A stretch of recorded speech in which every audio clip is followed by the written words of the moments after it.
Assalamualaikum warahmatullahi wabarakatuh. Perkenalkan, nama saya Seni Kristiani Ginting dengan NPM 33342500020. Di sini saya akan mempresentasikan tugas pengantar manajemen industri sebagai mata kuliah yang ditugaskan langsung oleh Pak Muhammad Nur Hasan Asidik mengenai analisis laporan keuangan perusahaan berdasarkan konsep Porter Five Forces. Di sini saya akan membahas mengenai konsep Porter Five Forces. Yang kedua adalah analisis manajemen strategi sebuah perusahaan berdasarkan Porter Five Forces dan berdasarkan faktor lainnya. Yang ketiga adalah analisis perbandingan laporan keuangan perusahaan Unilever dan Indofood berdasarkan income statement dan balance sheet. Yang pertama yang akan dibahas adalah konsep Porter Five Forces, di mana Porter Five Forces ini adalah kerangka analisis strategi bisnis yang dikembangkan oleh Michael E. Porter, seorang profesor dari Harvard Business School. Menurut Porter sendiri, konsep kerangka ini dapat digunakan oleh sebuah perusahaan untuk dapat menilai posisi dan sumber ancaman potensial yang mengancamnya di pasar lalu melanjutkan membangun keunggulan kompetitifnya. Di sini terdapat gambar Porter Five Forces, kerangkanya. Yang pertama adalah threat of new entrants atau ancaman pendatang baru, di mana hambatan yang masuk tinggi akan melindungi pemain lama, seperti modal, regulasi, dan brand jadi faktor penting. Yang kedua adalah bargaining power of suppliers atau daya tawar pemasok, di mana semakin sedikit pemasok bahan baku akan semakin besar kekuatan mereka. Dan yang ketiga adalah bargaining power of buyers atau daya tawar pembeli, di mana pembeli besar atau jumlah yang sedikit bisa menekan harga dan kualitas produk. Yang keempat adalah threat of substitute product of service atau ancaman produk substitusi. Produk alternatif dapat menggeser permintaan dan menurunkan laba industri. Dan yang terakhir adalah rivalry among exciting competitors, di mana semakin banyak pesaing dengan produk serupa, semakin ketat juga persaingan harga dan inovasinya. Yang kedua adalah analisis manajemen strategi perusahaan berdasarkan Porter Five Forces dan faktor-faktor lainnya, di mana yang kerangkanya sendiri ada ancaman pendatang baru, threat of new entrants. Yang kedua, daya tawar masuk, bargaining power of suppliers. Yang ketiga, daya tawar pembeli, bargaining power of buyers. Yang keempat, ancaman produk atau layanan pengganti, threat of substitute product of service. Yang kelima adalah persaingan di antara pesaing yang sudah ada, rivalry among exciting competitors. Strategi perusahaan Porter Five Forces ini, yang pertama adalah mendorong perusahaan meningkatkan brand loyalty, mengefisiensi biaya, dan menginovasi produk agar sulit ditiru oleh pemain baru. Yang kedua, jika pemasok kuat, perusahaan harus mencari alternatif bahan baku, menjalin kementerian jangka panjang, atau melakukan integrasi ke hulu. Yang ketiga adalah ketika pembeli kuat, strategi yang digunakan adalah peningkatan nilai produk seperti kualitas, layanan, dan fitur, agar tidak hanya bersaing pada harga. Yang keempat, perusahaan harus berinovasi dan menambah nilai diferensiasi agar konsumen tidak beralih ke produk pengganti. Yang kelima adalah strategi fokus pada efisiensi operasional promosi, inovasi produk, dan perluasan pasar untuk mempertahankan pangsa pasar.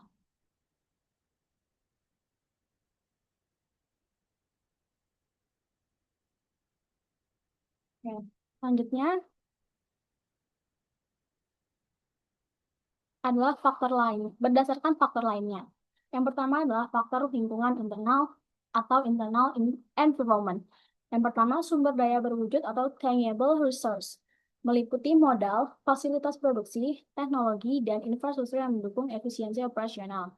Dengan investasi berkelanjutan dalam teknologi, produksi, dan aset fisik. Yang kedua, sumber daya tidak berwujud atau intangible resource, termasuk reputasi merek, budaya organisasi, paten, serta kompetensi manajerial. Dengan sebuah perusahaan harus memelihara budaya inovatif dan memperkuat citra merek agar menciptakan loyalitas jangka panjang.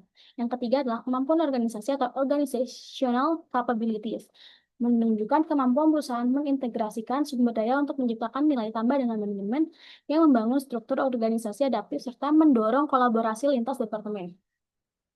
Yang kedua adalah faktor lingkungan eksternal atau external environment.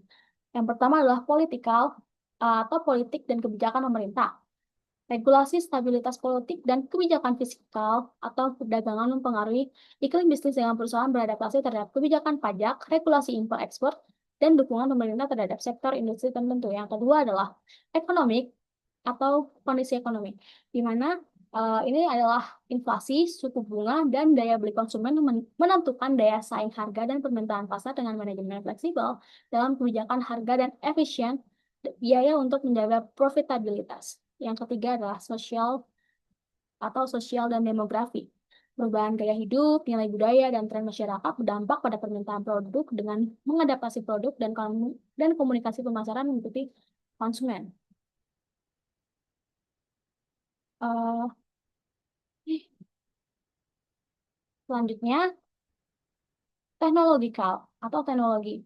Perkembangan teknologi membuka peluang efisiensi dan inovasi baru, sekaligus ancaman bagi yang tertinggal dengan perusahaan berinvestasi dalam digitalisasi, otomatisasi, dan riset teknologi baru. Yang keempat adalah environmental, lingkungan dan berkelanjutan. Tekanan terhadap isu lingkungan memaksa perusahaan menerapkan praktik produksi hijau dan efisiensi energi dengan integrasi prinsip green supply chain dan pengurangan jejak karbon menjadi strategi penting. Yang terakhir adalah legal, seperti hukum dan regulasi, meliputi peraturan ketenagakerjaan, hak kekayaan intelektual, dan hukum persaingan usaha dengan perusahaan membangun kepatuhan hukum sebagai bagian dari strategi resiko. Yang ketiga adalah faktor inovasi dan teknologi. Yang pertama adalah inovasi produk, untuk menghasilkan produk baru atau meningkatkan kualitas produk, memenuhi kebutuhan pelanggan, dan dengan memperkuat posisi merek dan diferensiasi pasar. Yang kedua adalah inovasi proses atau process innovation, dengan mengoptimalkan cara produksi atau distribusi agar lebih efisien dan hemat biaya dengan meningkatkan efisiensi operasional dan margin keuntungan. Yang ketiga adalah digital transformation atau transformasi digital, integrasi teknologi informasi seperti AI, big data, atau IoT dalam seluruh aktivitas bisnis dengan meningkatkan responsivitas, personalisasi layanan, dan analisis data pelanggan untuk pengambilan keputusan strategis. Yang keempat adalah CSR atau Corporate Social Responsibility, mencakup kontribusi sosial perusahaan terhadap masyarakat, seperti pemberdayaan komunitas, pengelolaan limbah dan praktik tenaga kerja dengan meningkatkan reputasi dan loyalitas konsumen, serta memperkuat hubungan dengan pemangku kepentingan. Yang kedua adalah environmental, social, dan governance, di mana fokus pada keberlanjutan jangka panjang dan tata kelola perusahaan yang transparan dengan menarik investor yang berorientasi pada investasi hijau dan menurunkan risiko reputasi. Yang terakhir adalah etika bisnis, seperti pengambilan keputusan strategis harus mempertimbangkan integritas, transparansi, dan tanggung jawab moral dengan memperkuat budaya organisasi dan mencegah konflik kepentingan. Yang keempat adalah faktor kepemimpinan dan budaya organisasi, di mana ini merupakan sumber daya manusia seperti kepemimpinan transformasional berperan dalam menginspirasi karyawan untuk mendukung visi strategis perusahaan. Dan yang kedua adalah budaya organisasi yang adaptif dan inovatif, membantu perusahaan lebih cepat merespon perubahan lingkungan. Di sini terdapat tabel analisis perbandingan laporan keuangan perusahaan TBK di Indonesia. Di sini saya memakai perusahaan Unilever Indonesia dan Indofood Sukses Makmur TBK. Dan ini juga adalah